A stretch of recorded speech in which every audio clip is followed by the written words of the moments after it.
यह जानकारी केवल आध्यात्मिक साधकों के लिए है। इसका दुरुपयोग करना आत्मिक और कर्मिक हानि ला सकता है। श्रीमद् देवी भागवत और मार्कंडेय पुराण से प्राप्त दुर्गा सप्तशती केवल एक धार्मिक ग्रंथ नहीं, बल्कि वह रहस्यमय तांत्रिक ग्रंथ है जिसे प्राचीन ऋषियों और सिद्ध तांत्रिकों ने मंत्र शास्त्र के रूप में संरक्षित किया, जिसका हर श्लोक, हर बीजाक्षर, हर मंत्र न केवल देवी की आराधना के लिए था, बल्कि चेतना, ऊर्जा, सुरक्षा, आकर्षण, शांति और सिद्धियों की प्राप्ति हेतु सटीक रूप से संहिताबद्ध किया गया था।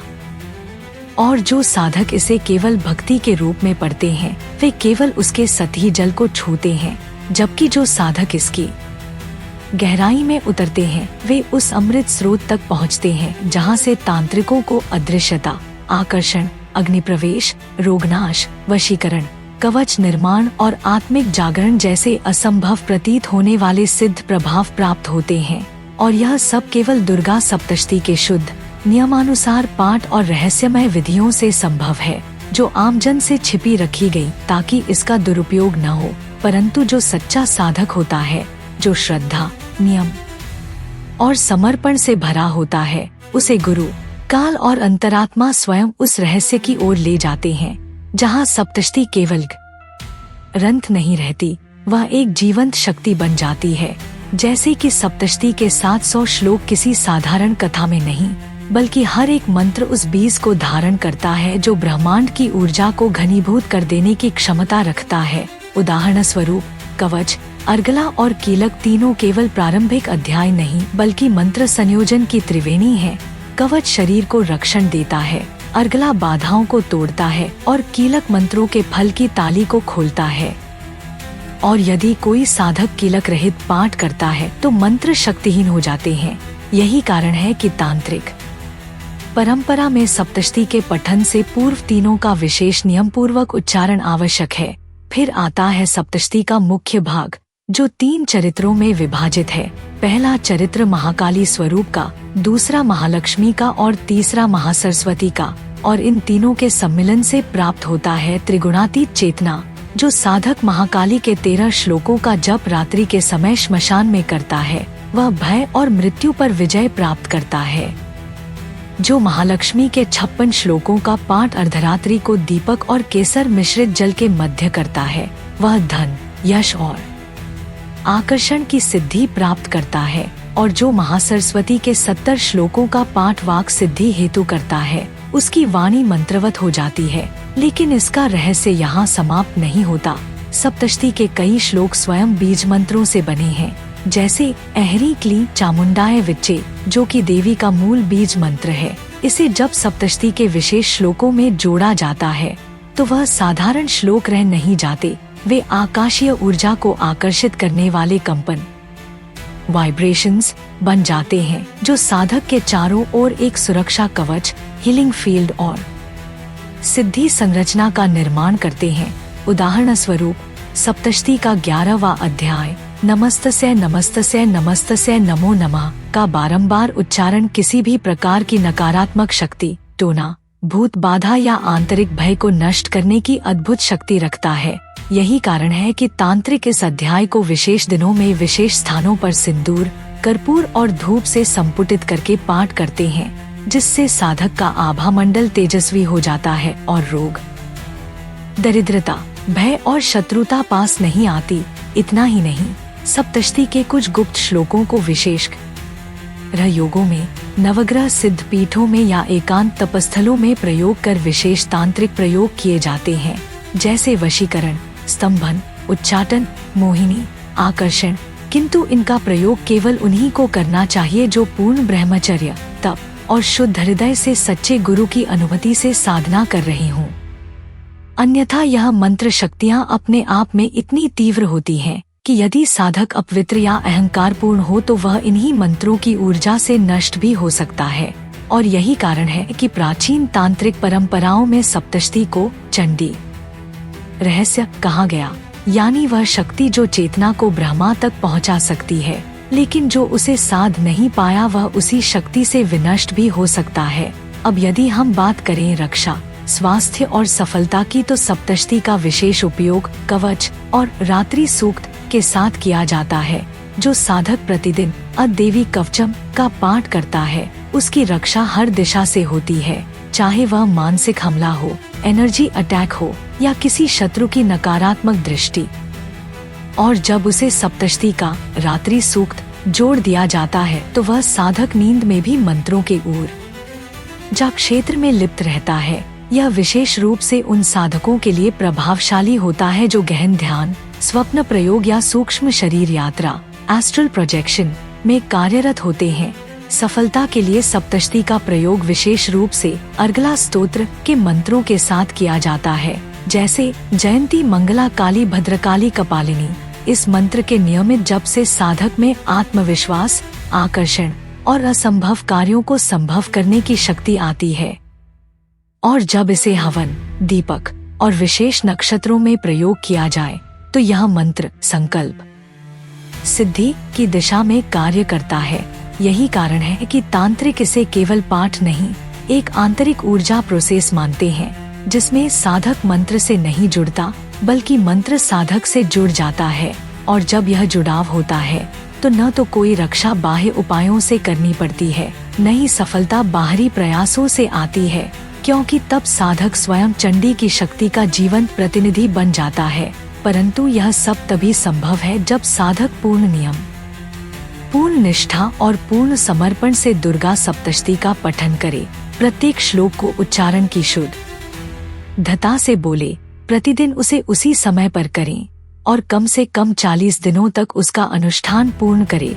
फिर चाहे वह साधक कोई सामान्य गृहस्थ हो या कोई सन्यासी, वह अपने भीतर वही शक्ति जागृत कर सकता है जिसे अब तक केवल अघोरी, नाथ या सिद्ध तांत्रिक जानते थे।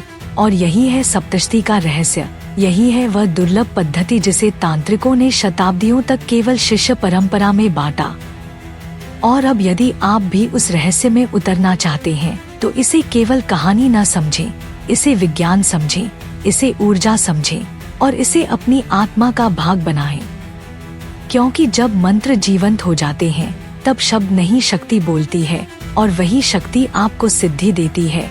लेकिन स्मरण रहे, यह ज्ञान केवल उन साधकों के लिए है जो इसे भक्ति से नहीं, साधना से अपनाएं और इस शक्ति का उपयोग केवल आत्मिक विकास और सेवा हेतु करें। अन्यथा यह अग्नि जितनी देदीप्यमान है उतनी ही विध्वंसकारी भी। यही है चंडी का सत्य और यही है सप्तशती की महाशक्ति। और जब साधक सप्तशती के रहस्य में पूरी तरह उतर जाता है, जब वह उसकी कथा को केवल कहानी नहीं बल्कि चेतना का रहस्यमय विज्ञान समझने लगता है, तब उसकी दृष्टि में हर श्लोक एक मंत्र बन जाता है। हर मंत्र एक बीजाक्षर की तरह कंपन करता है और हर कंपन एक ब्रह्मांडीय द्वार खोलता है। फिर सप्तशती मात्र एक धार्मिक ग्रंथ नहीं रहती, वह साधक के भीतर शक्ति का एक ज्वालामुखी बनकर फूट पड़ती है। और वह साधक जो कल तक श्लोकों को उच्चारण अभ्यास की तरह दोहरा रहा था, आज उन श्लोकों में देवी के साक्षात स्वरूप को देख रहा होता है। उसकी चेतना में वह कंपन शुरू हो चुका होता है जो उसे सामान्य जीवन से उठाकर एक अलौकिक यात्रा पर ले जाता है, जहाँ ना कोई भय होता है, ना मोह, ना वासना, ना लोभ, सिर्फ एक ही उद्देश्य, पूर्ण एकत्व, सिद्धि और आत्म प्रकाश।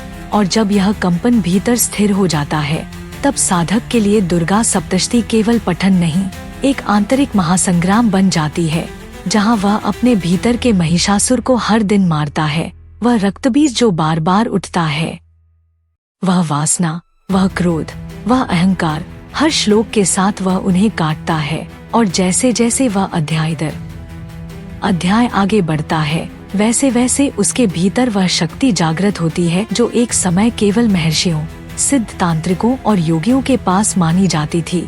और तब उसके लिए सिद्धि कोई चमत्कार नहीं रहती, वह एक साधन बन जाती है, आत्मा के विस्तार का, सेवा का और उस दिव्यता का अनुभव करने का जो शब्दों से परे है। और जब वह साधक रात के अंधेरे में दीपक की लौ के सामने बैठकर सप्तशती के 700 श्लोकों को एकाग्रता से पढ़ता है, जब उसकी सांसें मंत्रों के साथ लयबद्ध हो जाती हैं, तब उसका शरीर उस ऊर्जा का माध्यम बन जाता है जिसे केवल अनुभव किया जा सकता है।